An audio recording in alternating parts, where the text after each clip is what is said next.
खृष्टनि थैजों बायख'जानाय अनजाग्रा प्रियफोर आमेरिकायाव फिन मोनसे गिथावना जाथाय जागासिनो दङ। बे जाथायानो जाहैबाय टर्नेड'। गोबाङा मोनथिगौ टर्नेड' माने मा। बेबायदि मोनसे बार जेरावहाय 60 पार आवार 60 किल'मिटार 60 किल'मिटार 70 किल'मिटार बिनि स्पिडावबो खारनो हानाय एबा बोहैलांनाय बेबायदि मोनसे बार जेरावहाय बे बारनि बोहैलांनायजों जिफोरा फैयो न' दंफां लाइफां मानसि जि फैयो बेफोर गासैबो नस्थ' जालांजोबगोन। सनजाग्रा प्रियफोर आमेरिकायाव थांनाय फ्राइडे एन्ड सेटारडे शुक्रबार आरो सुनिबाराव बेबायदि मोनसे गेदेर जाथाय जानानै थांबाय जायनि जाहोनाव गोबां नस्थ' जादों। न' बां बायदों, दंफां लाइफां बायदों, न' बांफोरा बुखारलांजाजोबदों, नस्थ' जाजोबदों। बेबायदि मोनसे रादाब नोंथांमोननो लानानै फैदों। आरो बेफोर जाथायफोरा गले गले अनजाग्रा प्रियफोर नर्मेलि एसे एनै बार फैनानै जोंनि गय दंफां बायहोनाय, फांसे गय दंफां बायनाय, बबेबा दालाय बायनाय बेफोर सरासनस्रा नेचुरेलि बोथोरजों लोगोसे माबा मोनसे जानायखौ जोङो नुनो मोनो आरो बेफोरो मोनफ्रोमबो बोसोराव जाबाय थायो। सरासनस्रायै एसे बांग्रिं मावनाय बेफोरो बोसोराव खनसे जायो बा खननै जायो, बबेबा हादराव बबेबा रायजोआव एसे जागोन। नाथाय जोङो दायो रादाबफोरनि गेजेरजों खोनानो मोनगासिनो दङ जे गोबांनिख्रुइ गोबां जाथायफोरा गोबां जाथाय जागासिनो दङ। जि जाथायफोरा सोमोनांहोदों, गोबां मानसिफोरखौ सिथारदों। दा जि आमेरिकायाव जानाय जिथु जाथाय टर्नेड' जि बारहुंखा फैदों, बे बारहुंखा फैनायनि गेजेरजों प्राय 35नि गोजौआव मानसिफ्रा थैबाय होननानै रादाबाव मोनथिहोदों। आरो बेनि अनगायैबो जानो हागौ जायफोरखौ मोननो हायाखै, दासिमबो मोनथियाखै, जि जायगाफोराव दासिमबो क्लियार मोनथिनो हायाखै, हिसाब मोनाखै, बेफोरो बादखौनो दोनथ'। नाथाय गोबांफोरा थैदोंबो जानो हागौ। अनजाग्रा प्रियफोर नोंथांमोना दिनै बेबायदि रादाबखौ लानानै फैदों। दा बेयावहाय नोंथांमोना बेखौ नायदो आरो जोबनाय फारसे आङो माखासे बाथ्रा, दा बेफोर गासै जाथायफोरखौ मोननायनि गेजेरजों इसोरनि बोसोन बाइबेला जोंखौ माखौ गोसोखांहोयो बे बाथ्राफोरखौ जोङो दान्दिसे सम नायहैगोन। दा बेयावहाय नोंथांमोना भिडिअखौ जोबजासिम नायगोन आरो लोगोसे सोरबा जुदि गोदान फैदोंब्ला चेनेलखौ साबस्क्राइब खालामाखैब्ला साबस्क्राइब खालामना लागोन, जेन फैबाय थानाय समफोराव बेबायदिनो ख्रिस्टियानजों सोमोन्दो थानाय रादाबफोरखौ मोनबाय थानो हायो, लोगोसे इसोरनि बोसोनफोरखौ खोनासंबाय थानो हायो। आरो लोगोसे मोनसे लाइक होगोन। नोंथांनि लाइकआ आंखौ गोदान भिडिअ लाबोनो थाखाय गोबां थुलुंगा होयो। आरो लोगोसे सानोब्ला बेफोर बाथ्राफोरखौ गुबुनाबो मोनथिदों होननानै शेयार खालामनानै होगोन। दे अब्ला नोंथांमोननो बे रादाबखौ दिन्थिग्रोनोसै। आमेरिकायाव बबे जायगायाव माबायदि खैफोदा गोग्लैनानै दं, खैफोदा जादोंमोन, माबायदि गाबनो गोनां जादोंमोन, बेफोर माबायदि न'फ्रा बायफ्रुलांजोबखो, बेफोर गासैखौ नोंथांमोननो भिजुवेलि दिन्थिनो हास्थायबाय। नोंथांमोना नायदो। Tonight, violent storms striking the south as some residents watch the destruction in real time. At least 67 preliminary tornadoes reported by the National Weather Service since Friday, tearing across 7 states, the death toll climbing into the double digits. The destructive winds lifted the school bus onto a high school in Alabama, leveled entire neighborhoods in Arkansas, and ripped homes to shreds in Mississippi. And the loss of his lifelong home, too much to bear. How did you react when you walked out? Put your life into a place and, just A multi-day outbreak of severe weather stretching into the Carolinas and Georgia.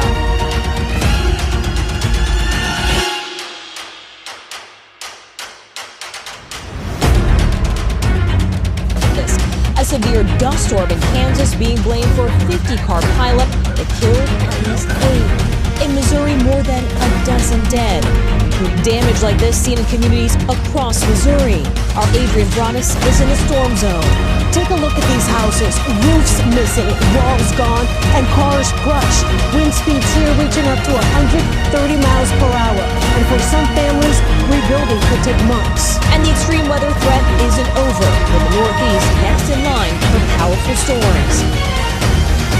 Allie, that's right. That's why the damage is so widespread in this area. A woman tells us she was actually inside the middle of this home when the roof collapsed. And Hallie, the winds were so destructive. Take a look at this. It actually pulled pieces of metal directly into this tree. The tornado is leaving a trail of destruction with homes and businesses flattened as emergency crews race to rescue the injured. Dramatic video capturing the moment the tornado hit Tylertown, Mississippi. People seen running for safety. And this drone video showing the scope of the destruction across Missouri. One witness saying it looks like a bomb exploded. The same system triggering a state of emergency in Oklahoma. Gusty winds fueling more than 130 wildfires. wildfires statewide. Tonight, the rare, high-risk and alert issued for violent, long-track tornadoes in the Deep South. Mississippi and Alabama in the bullseye. A tornado emergency declared just west of Hattiesburg. Homes and other buildings ripped apart, trees splintered into toothpicks, stripped of their branches. More than 30 tornadoes reported across 6 states. North of Jackson, Mississippi, a race to reach the injured after a twister tore through the community of Elliott. The tornado sirens still sounding. Okay, guys. We're here. Okay. Everything's okay. First responders carrying this person away on a stretcher. People embracing and carrying pets. In central Missouri, a father and son caught in a twister at a Raleigh gas station. Look at all that debris. Oh my God. We are in it for... Daylight revealing the roof peeled from this shopping center. And west of St. Louis, truck driver Rich Crow telling our Matt Rivers he pulled over for the night to wait out the storm and the tornado hit.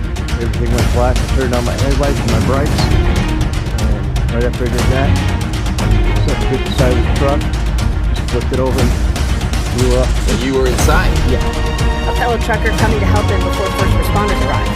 Some of the buildings hit just a total loss. The windows in that Burger King, they're blown out. And look at what's left of this convenience store. The roof entirely torn off, shattered glass everywhere. And this is just a sample of some of the destruction we've seen.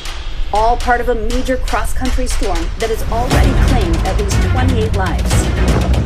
As the center of the storm scraped across the plains, a tight pressure gradient producing wild, widespread winds.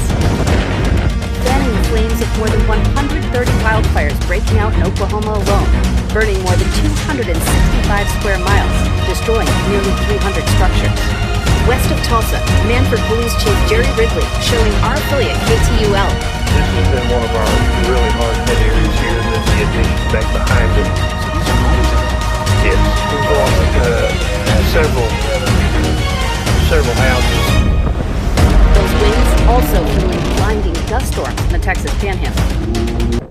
अनजाग्राफोर गोबां दुखुनि बाथ्रा नङा होमब्ला थांनाय शुक्रबार आरो सुनिबाराव बे जाथाया जादोंमोन आमेरिकायाव आमेरिकानि जि स्टेटफोर दङमोन रायजोफोर दङमोन बे रायजोफोराव गोबाङावनो जादों आरो 35निबो गोबां सुबुंफोरा जिउ हगारनो गोनां जादों आरो गोबां व्यक्तिनि धोन सम्पतिफोरा नस्थ जादों जेरै दंफां लाइफांफोरा बागानफोरा बायलांजोबदों न'फोरा बायलांजोबदों आरो गोबां गारिफोराबो बेलथायदों गारिफोरा नस्थ जादों एक्सिडेन्ट जादों गोबां रोखोमनि जाथायफोर जादों बे टर्नेड'नि गेजेरजों बे बारहुंखानि गेजेरजों अनजाग्रा प्रियफोर बे टर्नेड'आ सोमोनांथावथार बे जाबायदि स्पिडआव फैयो 1 घन्टायाव 60 किल'मिटारनिबो बांसिन बियो खारनो हायो आरो बिनि लामायाव फैनाय गासैबो जि दङ गासैबो नस्थ जालांजोबगोन बायलांजोबगोन दा आमेरिकायाव थांनाय शुक्रबार आरो सुनिबाराव बे जाथाया जादोंमोन ना अनजाग्रा प्रियफोर नर्मेलि इसे बार फैनानै फांसे दंफां सेफायलांनाय बेफोरबायदिया जोंनि गेजेराव नर्मेलि जाखाबाय थायो नाथाय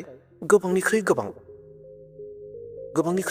दिनै बेफोरबायदि जाथायफोरा जागासिनो दङ बांग्रिंफोरा इसे बांग्रिं मावनाया सरासनस्रा जागासिनो दङ जायो नाथाय बेनिख्रुइबो बांसिनफोराबो दिनै नुगासिनो दङ जागासिनो दङ दिनै आमेरिकायाव जि जाथाया जाबाय अनजाग्रा प्रियफोर लुकासनि 27:11 सिरिया आंनि गोसोआव फैदों हयथ' नोंथांमोननि गोसोआवबो बे बाथ्राया फैगोन बेयाव लिरनाय दं जाहैबाय गेदेर बांग्रि आंखाल आरो जेरावबो थैम्रुंनाय जागोन बेफोरखौ नागारनानैबो गिथावथाव जाथायफोर जागोन आरो गेदेर हांखोफोर नुजागोन बेफोरखौ नागारनानैबो गिथावथाव जाथायफोर जागोन अनजाग्रा प्रियफोर गिथावथाव जाथायफोर जागोन बे गिथावथाव जाथाय नङा ने बांग्रिं मावनायाथ' जाखागोन आंखाल जागोन जेरावबो थैम्रुंगोन बेफोर गासैबो जागोन नाथाय बिनि अनगायैबो आरोबाव मा जाबावगोन होननानै बुंदों गिथावथाव जाथायफोर जागोन होननानै बुंदों आरो बे बाथ्राया माब्लानि बाथ्रा अनजाग्रा प्रियफोर नोंथांमोना मोनथिखायो जानांगौ बे बाथ्रायानो जाहैबाय लुकासनि 27:11 सिरि बाथ्राया जाहैबाय जिसु ख्रिस्टनि बुंनाय बाथ्रा स्वयं जिसु ख्रिस्टआ बुंदोंमोन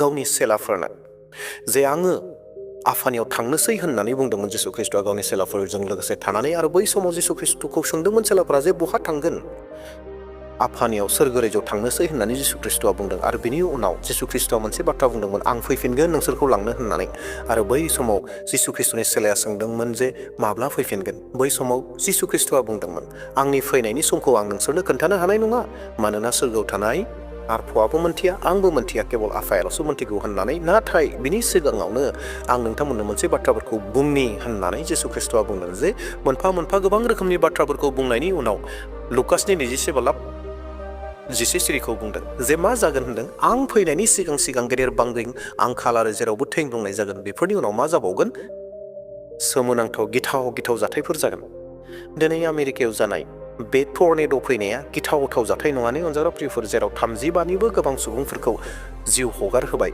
जिउ लांबाय गोबांनि न' बां सिफायनानै गालांबाय क्रर थाखा लकसन जाबाय धोन दौलत बरबाद जाबाय बेफोर गिथावना जाथाय नङाने मानसिफोरखौ दिनै सोमोनांहोआखैने अनजाग्रा प्रियफोर नंगौ थारैनो बेफोर गासैबो गिथावथाव बेफोर जाथायफोरा नर्मेलि जाबाय थानाय जाथाय नङा फांसे दंफां सिफायनायनि बाथ्रा नङा मोनसे न' थिंखौ बिर होनायनि बाथ्रा नङा गथै न'खौनो बरबाद खालामनाय फोजोबस्रांनाय आरो गोबां रोजा रोजा मानसिफोरनि सुबुंफोरनि न'खौ बिर होनायनि बाथ्रा बे गिथावथाव जाथाय दा बेफोर गासैखौ नायोब्ला जिसु ख्रिस्ट'आ बुंदोंमोन जे आं फैनायनि सिगां सिगां बेफोर जाथाया जागोन जेब्ला नोंसोर बेफोर गासै जाथायफोरखौ नुगोन अब्लाना सानदो जे बियो जागायजेननाय होननानै दा बेफोर गासैबो जागायजेननाय अनजाग्रा प्रियफोर जोङो जिसु ख्रिस्ट'नि फैफिननायनि खाथियाव जों सफैनानै दङ दा जों बेफोर बाइबेलनि बेफोर गासै बोसोनफोरखौ बावनो नाङा अनजाग्रा प्रियफोर दिनै नंगौ दुखुनांथाव गोबां मानसिफोरा जिउ हगारबाय जिउ नागारनो गोनां जाबाय गोबांनि न'खरफोरा सिफायलांजाजोब्बाय गोबां दुखुनांथावना आमेरिकायाव जि जाथाया जाबाय थांनाय शुक्रबार आरो सुनिबाराव टर्नेड'नि गेजेरजों नाथाय बिनि गेजेरजों जोङो गोसोखांनो नांगोन जे जिसु ख्रिस्ट'आ जोंनो अलरेडि वार्निं होनानै दोनखादों जे बेफोरबायदि जाथाया जागोन होननानै दा जों बेफोर जाथायखौ नुनायनि गेजेरजों जोंनि गोसोआवबो जोङो बेखौ लानांगौ जे समा खाथिसै जिसु ख्रिस्ट'नि फैगोन समा खाथिसै दा बेयावहाय जोंबो बि एलार्ट सांग्रां जानानै थानो नांगोन दिनै जों खुलुमनाय सिबिनायाव गावजों गाव सहाय होज्लायनायाव गावजों गाव दुंखां होज्लायनायाव जोङो गोबांनिख्रुइ गोबां जानो नांसिगौ अनजाग्रा प्रियफोर बे रादाबनि गेजेरजों नोंथांमोना एसेब्लाबो बावना थानाय बाथ्राफोरखौ माबा मोनसे गोसोआव फैदों आसा खालामदों दा बेयावहाय साफ्रोमबो सुबुंफोरनो भिडिअखौ शेयार खालामगोन जेन बावना थादोंब्ला सोरबा जोबनाय बोथोरनि बाथ्राफोरखौ बावना थादोंब्ला बेफोरखौ नायनायनि गेजेरजों हयथ' गोसोआव फैफिननो हागौ आरो दुंखांफिननो हागौ दा बे ओंथिखौ लानानै नोंथांमोना भिडिअखौ शेयार खालामगोन आरो मोनसे लाइक होनानै गालांगोन दे अब्ला प्रियफोर दिनैनि बे गोबां दुखुनांथावना रादाबखौ बेसेयावनो फोजोबनो हास्थायबाय आरो बेनि गेजेरजों जों एसेब्लाबो माबा मोनसेब्लाबो सोलोंदों बेखौ फोथायनानै आंनि भिडिअखौ बेसेयावनो दोनथ'बाय थेंक इउ